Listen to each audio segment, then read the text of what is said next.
இன்றைக்கி நம்ம வீட்டில் ஸ்நாக்ஸ் என்னென்னு பார்த்தீங்கன்னா நட்ஸு தான். ஏன்னா வேறு எதுவுமே இல்லை, இருக்கிறத காலி பண்ணோம்ல, அதனால தான். ஏன்னா காலையில் ரொம்ப டைம் ஆகிடுச்சு. நைட்டில் சச்சாண்ட போயிட்டு இந்த பேக்கிங் வேலையெல்லாம் முடிச்சுட்டு தூங்கவே இல்லை, தூங்குறதுக்கு லேட்டு. அதனால் காலையில் சீக்கிரமாக எழுந்துக்க முடியல.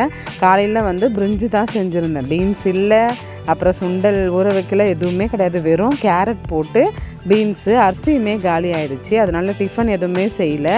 கெலாக்ஸ் போட்டு கொஞ்சமாக எனக்கு மட்டும் சர்க்கரை போட்டு அதுக்கப்புறம் பால் ஊற்றி எடுத்துன்னு வந்துட்டேன்.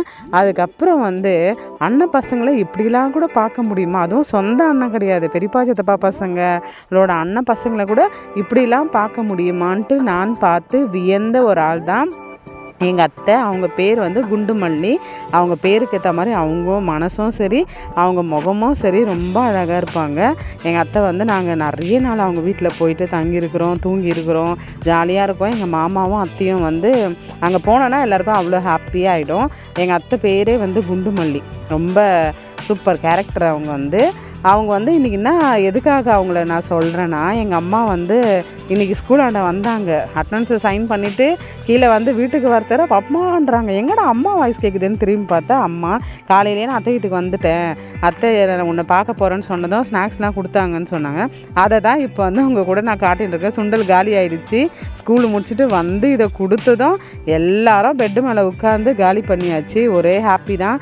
எனக்கும் ரொம்ப பசி, தூக்கம், இன்றைக்கி ரொம்ப டயர்டாக இருந்தது. வீட்டுக்கு போய் ஒரு தூக்கத்தை போட்டுற வேண்டியதான் அப்படின்னு நினச்சேன். அதே மாதிரி இந்த ஸ்நாக்ஸ் எல்லாமே சாப்பிட்டு 7 மணி வரைக்கும் தூங்கிட்டு அப்புறம் தான் சச்சாண்ட போகணுன்னு பிளான் பண்ணியிருந்தேன். ஷேரன் வந்ததுலேருந்து ஏன்னா அவங்க ஆயா கிட்ட பசிக்குது சொன்னாங்களாம். உங்கள் அம்மா வருவாங்க சொல்லிட்டு அவங்க போயிட்டுக்கிறாங்க. அந்த வார்த்தை அவளுக்கு எப்படி இருந்தது தெரியல, தேம்பி அழுதுன்னு இருந்தால் அவளை சமாதானம் பண்ணிவிட்டு தூங்கி எழுந்து 7 மணிக்கெலாம் கிளம்பிட்டோம். எங்கே போனோன்னு பார்த்தீங்கன்னா, நம்ம சர்ச்சில் நேற்று பேக்கிங் ஒர்க் கிஃப்ட்டு பேக் பண்ணுறது ஒரு 20 விட்டுட்டு வந்துட்டோம். அதனால் அதை ஃபினிஷ் பண்ணிடலாம், முடிச்சிடலான்னு சொல்லிட்டு தான் கிளம்பி வந்தாச்சு. இங்கே வந்தால் எப்போவுமே டைம் போகிறதே தெரியாது, ரொம்ப ஹாப்பியாக இருக்கும். இன்னும் 2 டேஸில் சர்ச்சு டெடிகேட் பண்ணுறாங்க. அதனால் இதை பார்க்குற நீங்களாம் கூட கண்டிப்பாக கலந்துக்கோங்க. என்னுடைய அழைப்பாக ஏற்று வந்துடுங்க. என்னுடைய அழைப்பை ஏற்று கண்டிப்பாக எல்லோரும் வந்துடுங்க. ஷேரன் இந்த சர்ச்சு வேலை செய்கிறது, இந்த மாதிரி வேலையெல்லாம் அவளுக்கு ரொம்ப பிடிக்கும். அம்மா நம்ம 10 மணிக்கு போகலாம், இப்போ போவேணா அப்படின்னு சொல்லிட்டு இருந்தால். மோனி, எஸ்தர் சிஸ்டர், மிஷினரி ஐயா எல்லாமே இருந்தாங்க. சர்ச்சு உள்ளே ஜென்ஸ்னால் மற்ற வேலைகள் பண்ணியிருந்தாங்க. நாங்கள் இதை முடிச்சிடணும்னு சொல்லிட்டு முடிச்சாச்சு. சர்ச்சான் பார்த்திங்கன்னா சூப்பராக டெக்கரேட் பண்ணியிருக்கிறாங்க. நல்லா ஃபுல்லாக க்ளீன் பண்ணிட்டாங்க ஜேசிபி வச்சு. வேறு லெவலில் சூப்பராக இருந்தது. என்ன ஒரு வருத்தம்னா, நைட்டில் வச்சுருந்தா நல்லா இருந்திருக்கும்.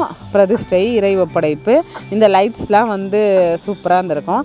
ஆனால் பகலில் 10 மணிக்கு வச்சுருக்குறாங்க. சரி, கடவுள் சித்தம், அவருடைய வீடு அவருக்கு எப்போ திறக்கணும்னு தெரியும்ல. அதனால் எல்லாம் பேசின்னு இருந்தோம். நைட்டில் இருந்தால் நல்லாயிருக்கும்ல, நல்லா லைட்ஸு எல்லாமே இருக்குது, ஜாலியாக இருந்துட்டு போகலாம் அப்படின்னு சொல்லிட்டு. ஆனால் பகலில் வச்சாச்சு. நீங்கள் எல்லோரும் கண்டிப்பாக மறக்காமல் வந்துடுங்க. எப்போவுமே குழந்தைங்கள பொறுத்த வரைக்கும் சர்ச் ஆக்டிவிட்டியில் நம்ம அவங்கள இன்வால்வ் பண்ணணுன்னு வைங்களேன், அவங்களுக்கு ஒரு இன்ட்ரெஸ்ட் வரும்.